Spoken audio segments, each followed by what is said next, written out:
Iceman. In the beginning of the 80s, I was working in the Luther Tucker Band, and Albert Collins asked Luther if he could use his band for a 7-day mini tour in the Bay Area.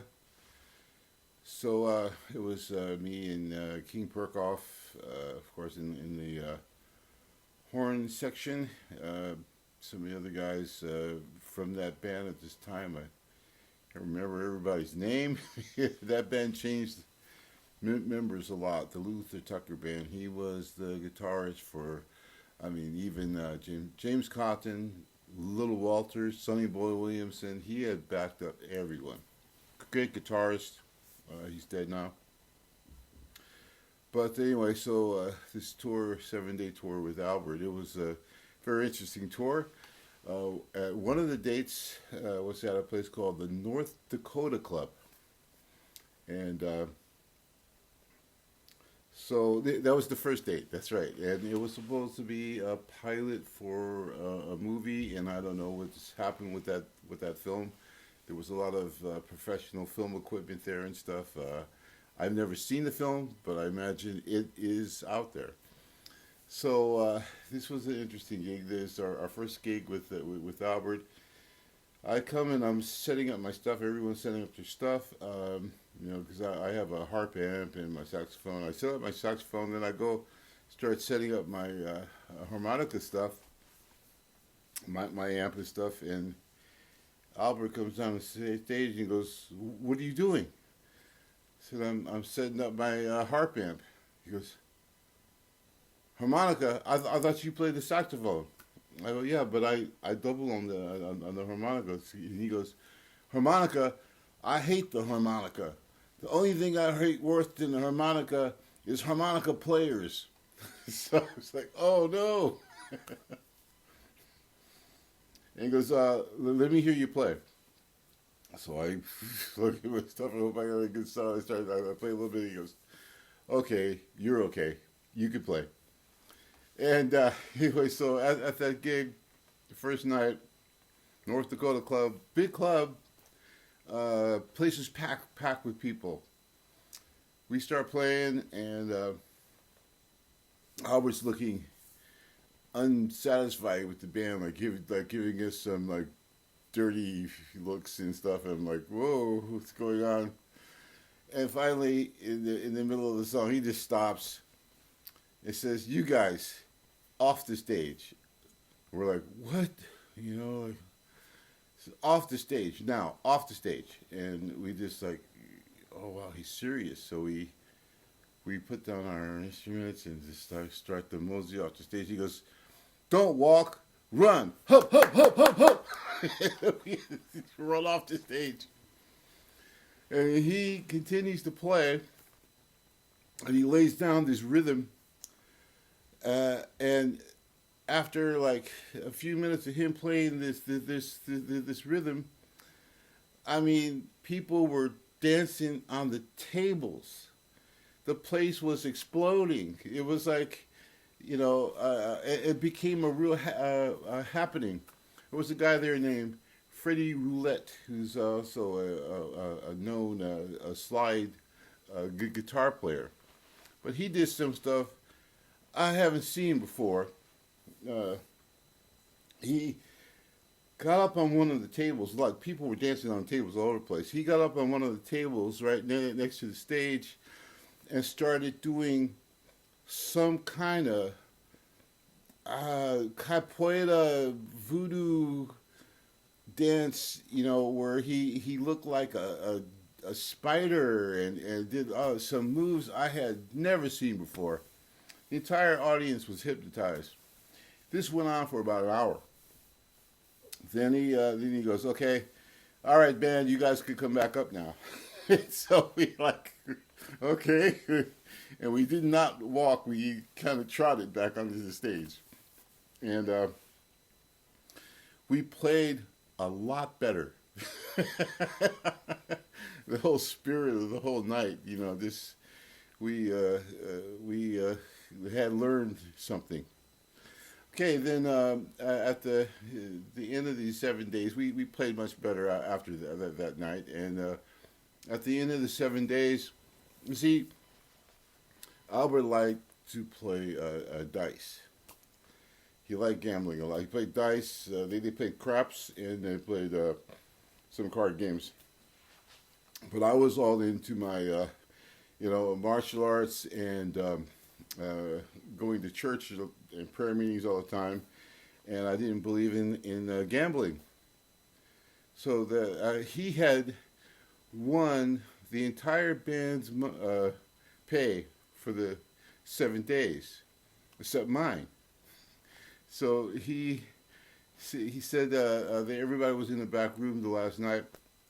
It was Derrick. I want to talk to you. So he takes me out into the hallway, and he went, you're the only one in this band who's getting paid.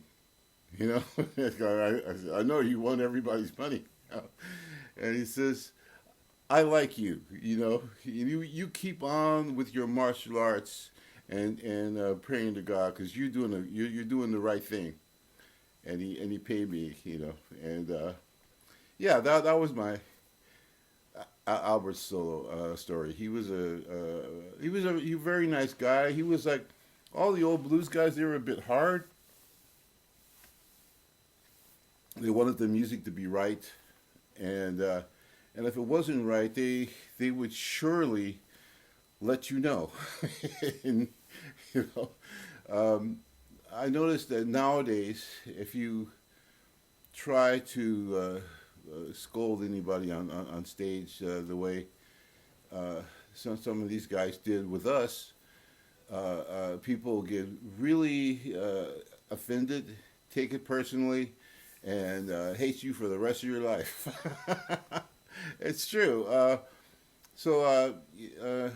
This is an example. When I started playing in Sweden, and because I had learned this way from so many blues performers, I became this way too. I would scold people during a song, and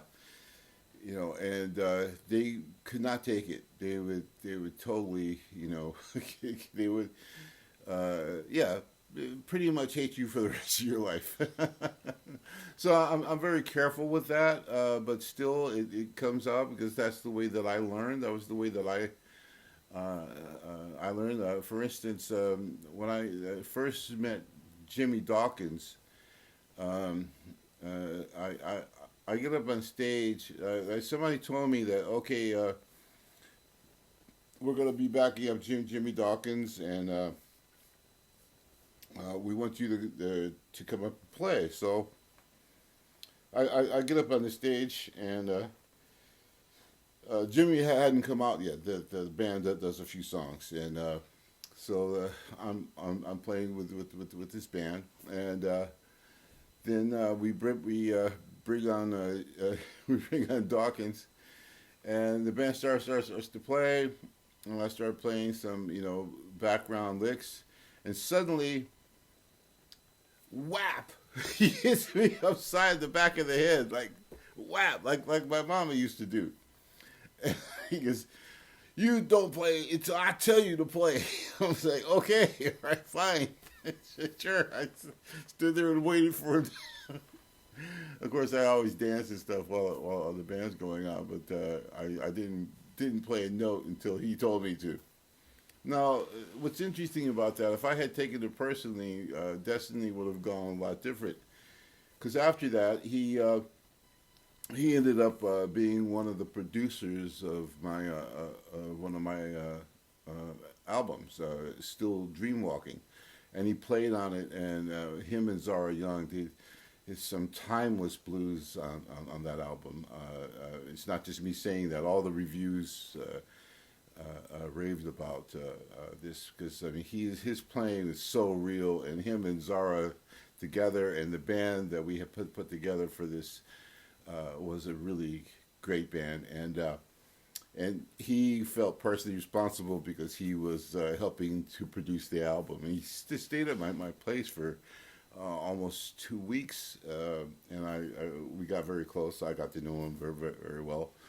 And so if I had taken this all personally, that he had actually hit me upside the head, and scolded me on stage, that wouldn't have happened. He also took us on a tour in Denmark with my band, in Denmark and Germany and some places in Sweden and Norway. Very nice tour. We had a great time. Played some festivals and some small gigs, and really enjoyed it. One of the his story about Jimmy Dawkins, at one of the gigs. Uh, I would be drinking from time to time, but I didn't want to be like drinking like before the gig. But he's not the only blues performer who's done this to me. He says, uh, we go in, we're in the back room before the gig. It was a big concert, and he has a bottle of whiskey. He goes, you're gonna drink with me, And of course we drink. I go, I don't really wanna. He goes, if you don't drink, you're not going on stage with me.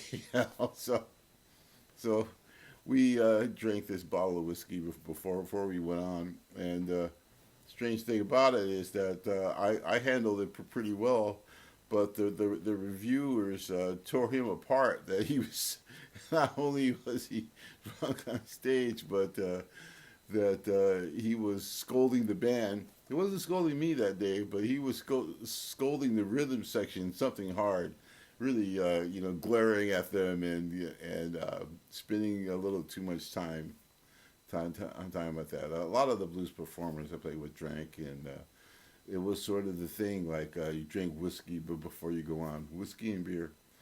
Anyway, that's my story for this segment. That was Albert Collins and a bit of Jimmy Dawkins.